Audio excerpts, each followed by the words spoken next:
हमारे YouTube channel Shashi Rangila production को लाइक share subscribe करें और बेल आइकन के बटन को क्लिक करें।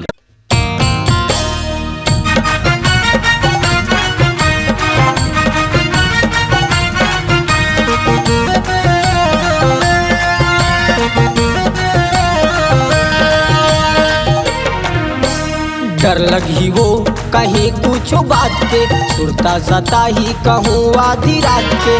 डर लगी हो कहीं कुछ बात के, सुरता सता ही कहूँ आधी रात के। सतनामी टुरायो बुलाबे आधी रात, सतनामी टुरायो बुलाबे आधी रात के।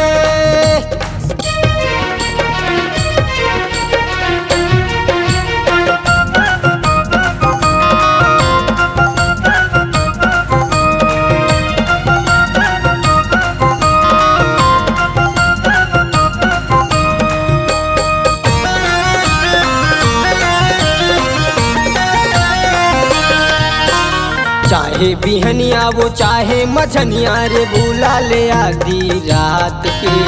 चाहे बिहनिया वो चाहे मझनिया रे बुला ले आधी रात के। मेछा मताल देवता हूँ मैं हारे, डर नहीं है कहीं बात की।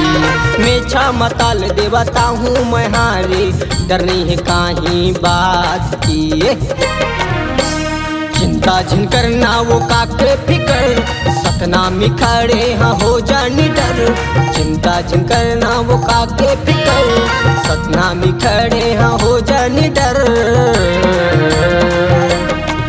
सतनामी टुरायो बुलाबे आधी रात, सतनामी टुरायो बुलाबे आधी रात के।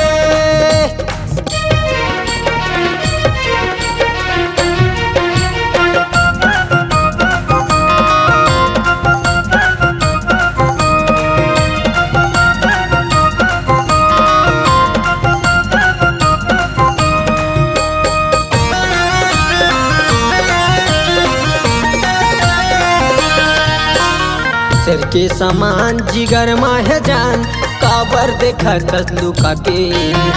सिर के समान जिगर माह जान, काबर देखा तस्लुका के। सतनामी टुराया वो टुरी, ले जाऊँ तोला भगा की। सतनामी टुराया वो टुरी, ले जाऊँ तोला भगा की।